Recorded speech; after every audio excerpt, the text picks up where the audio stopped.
Morning mga idol, ito meron tayong ginagawa dito na Toyota. Nag-blackout ang kanyang sasakyan, hindi niya mapaandar. Nag-short po dito yung kanyang fuse sa ilalim. Ito yung fuse na yun, oh. Ngayon, ang gagawin natin para hindi nakuhaan, hindi natin siya hihinangan. Nag-improvise na ako ng fuse. Ito yung fuse link niya.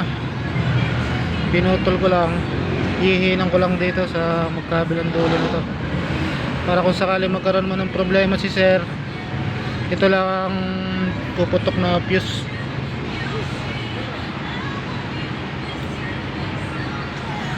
Ayan siya mga idol, oh. Yan ang ginawa ko. Yung fuse link nya pinutol ko lang, tapos hihinang ko lang dito. Ayan, hihinang ko lang dyan. Ayaw kasi nga mandar nito. Ngayon, ayaw mandar, ito ang pumutok sa kanya. Ito ang gagawin natin yan. Wala tayong mabibiling fuse nito, kaya ito lang gagawin natin muna ng pansamantala.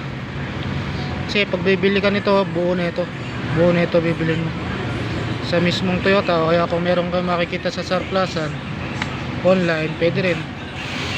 Yun lang muna improvise natin mga idol.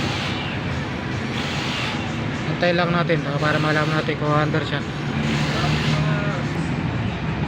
Yan mga idol, nakakabit na. Testing lang natin siya. Yan, wala siyang hinang. Yung hinang niya dito dulo lang, yung gitna wala. Kasi pag hininangan mo yung dulo niyan, hindi mapapagot yan pag yan magkaroon ng grounded ulit. Kaya po nalagyan natin tong dulo lang ng hinang sa kabilang dulo. Okay guys, assemblein ko lang, tsaka natin ito testingin. Mga idol, testingin na po natin.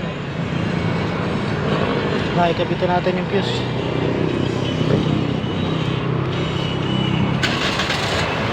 Mga idol, mandan na siya, okay na. Okay na, ang nire-reklamo na sir. Gumana na ulit. Wala na, gumana na lahat. Okay guys, thank you for watching po. Salamat po sa inyong panonood.